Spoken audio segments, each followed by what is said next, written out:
Tema renungan firman Tuhan untuk renungan hari ini adalah tidak memaksakan pendapat sendiri di tengah keraguan orang lain. Ayat Alkitab yang kita baca sesuai bacaan Sabda Bina Umat GPIB hari ini adalah dari 2 Raja-Raja 2 ayat 16 sampai ayat 18 yang berbunyi sebagai berikut. Mereka berkata, "Coba lihat, di antara hamba-hambamu ini, ada 50 orang laki-laki, orang-orang tangkas. Biarlah mereka itu pergi mencari tuanmu, jangan-jangan ia diangkat oleh roh Tuhan, dan dilemparkannya ke atas salah satu gunung, atau ke dalam salah satu lembah."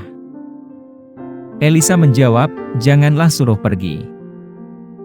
Tetapi ketika mereka mendesak-desak dia sampai memalukan, maka berkatalah ia, "Suruhlah pergi." Mereka menyuruh 50 orang. Orang-orang ini mencari 3 hari lamanya, tetapi tidak bertemu dengan Elia. Ketika mereka kembali kepada Elisa yang masih tinggal di kota Yerikho, berkatalah ia kepada mereka, "Bukankah telah kukatakan kepadamu, jangan pergi?" Demikian bacaan Alkitab hari ini. Haleluya! Saudara dan saudariku yang dikasihi Tuhan Yesus, dan yang mengasihi Tuhan Yesus. Kitab 2 Raja-Raja menceritakan kisah yang memikat imajinasi dan iman orang percaya, khususnya dalam 2 Raja-Raja 2, ayat 16 sampai ayat 18. Bagian ini menceritakan peristiwa luar biasa, yang terjadi ketika Nabi Elia menyerahkan jubahnya kepada penggantinya, Elisa, yang juga bisa menggunakan jubah Elia itu untuk membelah sungai Yordan.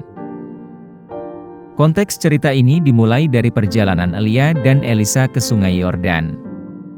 Elia, yang sadar bahwa waktunya di bumi akan segera berakhir, sedang menguji pengabdian Elisa.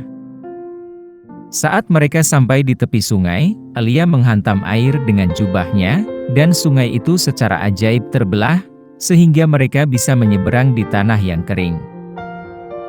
Peristiwa ini mengingatkan kita akan keajaiban terbelahnya Laut Merah pada masa Musa, yang melambangkan kekuasaan dan kemurahan Tuhan.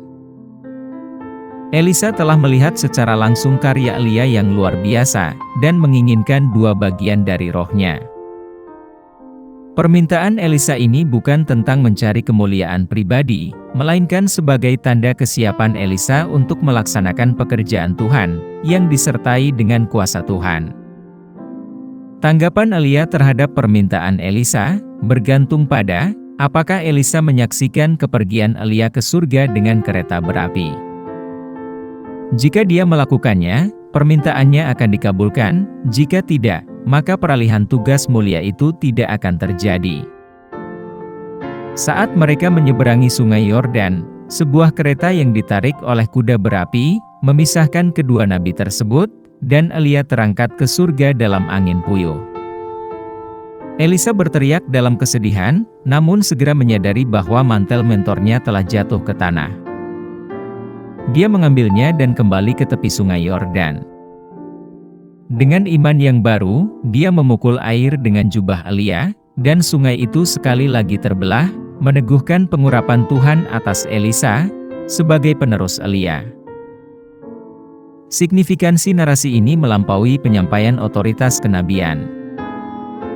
Hal ini menunjukkan kesetiaan Tuhan, serta kemampuannya untuk melanjutkan tindakan ajaib melalui Elisa, dan akan adanya prinsip suksesi spiritual. Perjalanan Elisa mengingatkan kita, bahwa Tuhan akan memperlengkapi mereka yang dipanggilnya, dan kuasanya tidak dibatasi oleh keadaan. Kisah ini tetap menjadi contoh abadi, tentang bagaimana iman dan ketaatan kepada Tuhan dapat menghasilkan manifestasi kemuliaannya yang luar biasa, menggemakan janji bahwa, bagi Tuhan, segala sesuatu adalah mungkin.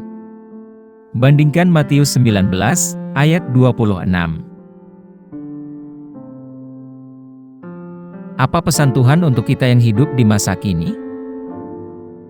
Perikop dari 2 Raja-Raja 2, ayat 16 sampai ayat 18, menyajikan pesan yang sangat menyentuh konteks kita saat ini, menekankan pentingnya untuk tidak memaksakan pendapat atau persepsi kita sendiri, terutama ketika orang lain meragukan atau mempertanyakan sebuah kebenaran.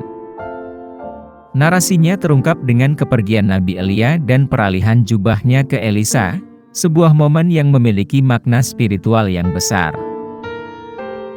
Saat Elia naik ke surga dalam angin puyuh, Elisa menyaksikannya dengan takjub.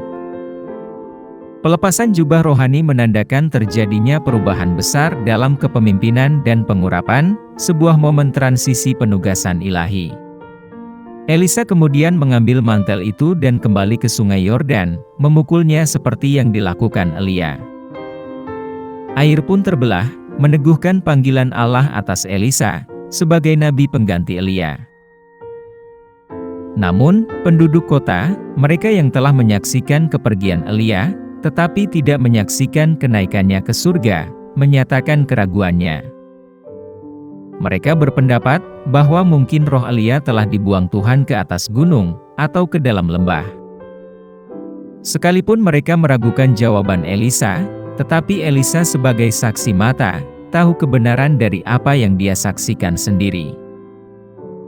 Di dunia masa kini, di mana skeptisisme dan ketidakpercayaan seringkali melingkupi masalah iman dan spiritualitas Kristiani, pelajaran dari ayat ini jelas, kita tidak perlu memaksakan pendapat atau persepsi kita kepada orang lain, ketika mereka meragukan atau mempertanyakan sebuah kebenaran, misalnya tentang kematian dan kebangkitan Tuhan Yesus, serta kenaikannya ke sorga. Sebaliknya, kita harus tetap percaya pada realitas akan pengalaman dan keyakinan kita sendiri, seperti telah yang dilakukan Elisa. Keraguan orang lain hendaknya tidak menghalangi kita dari iman dan tujuan hidup Kristiani kita. Dalam menghadapi ketidakpastian dan skeptisisme, iman kita justru diperkuat dengan berpegang teguh pada kebenaran yang kita temui dalam pengalaman pribadi kita dengan Tuhan. Kepercayaan Elisa yang tak tergoyahkan terhadap visinya dan urapan Tuhan, telah memberdayakan kita untuk tetap teguh pada keyakinan kita, bahkan ketika orang lain mungkin tidak memahami, dan bahkan menolak iman kita. Di dunia di mana keraguan dan skeptisisme merajalela, pesan ini mengingatkan kita untuk berdiri teguh dan percaya pada realitas perjumpaan kita dengan Tuhan secara pribadi, menyadari bahwa kebenarannya tidak tergoyahkan, terlepas dari pendapat orang lain. Apa yang harus kita terapkan dalam kehidupan kita sehari-hari? Kita harus percaya pada rencana Tuhan, meskipun rencana ilahi itu berbeda dari keinginan kita. Kita harus mempertahankan keyakinan yang tak tergoyahkan pada janji-janji Tuhan, bahkan ketika menghadapi keraguan dan skeptisisme orang banyak. Kita harus menundukkan diri dan mengikuti pimpinan Tuhan dengan kerendahan hati, menyadari keterbatasan pemahaman kita akan rencana Tuhan. Kita harus mengalami dan mengandalkan pengalaman pribadi dalam perjumpaan dengan Tuhan, sebagai sumber iman yang tak tergoyahkan. Kita tidak perlu memaksakan keyakinan kita, atau menghindari memaksakan keyakinan kita pada orang lain.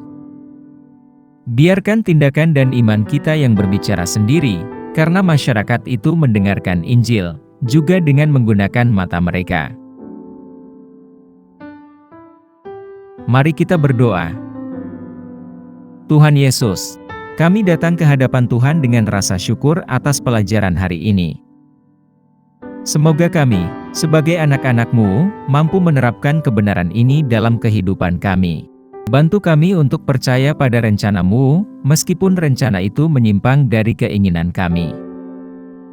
Perkuat keimanan kami di tengah keraguan orang lain, dan berikan kami kerendahan hati untuk tunduk pada bimbingan Tuhan. Semoga pengalaman pribadi kami bersama Tuhan, menjadi sumber iman yang tak tergoyahkan. Ajari kami untuk tidak memaksakan keyakinan kami pada orang lain, tetapi menjadi saksi hidup tentang kasih dan anugerah-Mu. Di dunia yang penuh dengan keraguan dan skeptisisme, berikan kekuatan pada kami, untuk tetap berdiri teguh dalam iman kami. Kami pohonkan doa ini dalam nama Yesus Kristus, Tuhan dan Juru Selamat kami. Amin. Kiranya Tuhan menguatkan kita, dan kasih karunia Tuhan Yesus menyertai kita.